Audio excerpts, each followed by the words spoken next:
Alors, regarde-moi ça. J'ai un dossier d'investissement sur le bureau et franchement, c'est assez bluffant. On parle d'un projet qui prétend résoudre un énorme problème, dans les données météo qui datent de Mathusalem. Allez, on se penche dessus. Et là, attention, on ne parle pas d'un truc abstrait. Pour bien saisir l'enjeu, il faut regarder ce qui s'est passé au Texas en 2025. Des inondations terribles, plus de 135 morts, et le pire, c'est que 80% des demandes d'aide ont été rejetées. Pourquoi ? Tout simplement parce que les données météo étaient complètement à côté de la plaque, elles ne reflétaient absolument pas la catastrophe sur le terrain. Et justement, cette défaillance, ce décalage, ça a un nom. Et c'est vraiment le cœur du problème. C'est ce que le dossier appelle le fossé de confiance radar. C'est le concept clé. Il faut vraiment bien le comprendre pour saisir toute l'opportunité. Exactement. Et ce fossé, ce n'est pas juste un petit détail pour les scientifiques, hein.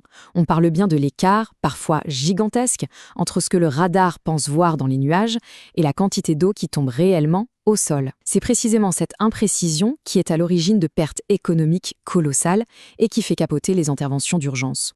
Et pour qu'on se rende bien compte de l'échelle du truc, un seul chiffre. Un seul secteur, l'hydroélectricité aux États-Unis. Accroche-toi bien, 26 milliards d'euros de manque à gagner en moins de 20 ans. 26 milliards, juste parce que les opérateurs naviguent à vue sans savoir précisément combien d'eau va remplir leur barrage. C'est juste dingue. Bon, d'accord, le problème est massif, il coûte une fortune et il n'est pas nouveau, ça c'est clair. Ce qui m'amène à la question qui tue, la question de ce dossier. Comment est-ce qu'une petite start-up, un seul projet pourrait réussir là où toute une industrie se casse les dents depuis 70 ans? C'est quoi leur secret, leur avancée technologique? Alors, c'est là que ça devient passionnant. L'approche classique, celle de tout le monde, c'est la calibration. En gros, on prend une image radar un peu floue et on essaye de la corriger en appliquant un filtre uniforme, un peu à la louche. Ce projet, lui, il fait de la modélisation. L'IA ne se contente pas de retoucher l'image, imagine qu'elle prend l'image radar comme un brouillon, une simple esquisse, et elle s'en sert pour repeindre une toute nouvelle carte, pixel par pixel, de ce qui se passe vraiment au sol. La différence est fondamentale. Et le coup de génie, c'est que ce n'est pas un modèle unique pour tout le monde. L'IA est entraînée spécifiquement pour chaque radar. Elle apprend ses petites manies, ses erreurs habituelles, les biais causés par les montagnes à côté, et elle les corrige sur mesure. On passe d'un pansement universel qui marche à moitié à de la chirurgie de haute précision. Ok, sur le papier, c'est brillant, j'achète l'idée. Mais tu sais comme moi qu'en tant qu'analyste, la théorie, on s'en méfie. Ce qui compte, c'est la preuve, le proof of concept. Alors, où est la démonstration concrète que ça marche en conditions réelles quand ça compte vraiment? La voilà, la preuve, c'est indiscutable. On prend le cas des inondations de New York en 2025. Regarde ces deux cartes, c'est le jour et la nuit. À gauche, l'image avant, le radar standard, il est complètement dans les choux. Et à droite, l'image après, celle de leur solution, elle colle presque parfaitement à la réalité du terrain. L'erreur est pulvérisée. Et si les images ne suffisent pas, les chiffres, eux, ne mentent pas. Regarde ce graphique. Le radar standard a mesuré 41 mm. Une erreur de plus de 20%. Cette solution a sorti 51 mm. Et la mesure réelle au sol, 52,6 mm. On est à un cheveu de la vérité. On passe d'une estimation grossière à une précision quasi chirurgicale. C'est ça la preuve. Bon, d'accord, je suis convaincue sur la tech. C'est du solide, c'est impressionnant.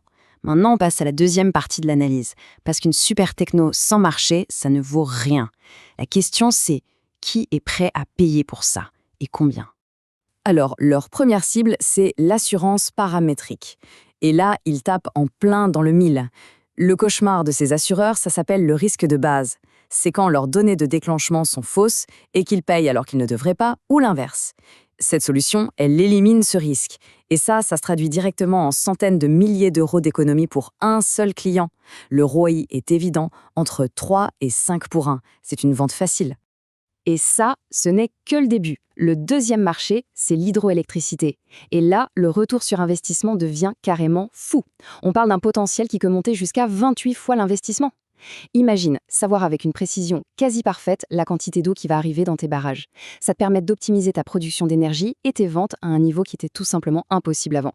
Parfait, je crois qu'on a fait le tour. La tech est validée, les marchés sont identifiés. Si on devait faire la synthèse, notre verdict d'analyste, quels seraient les points clés à retenir de ce dossier? Ok, résumons.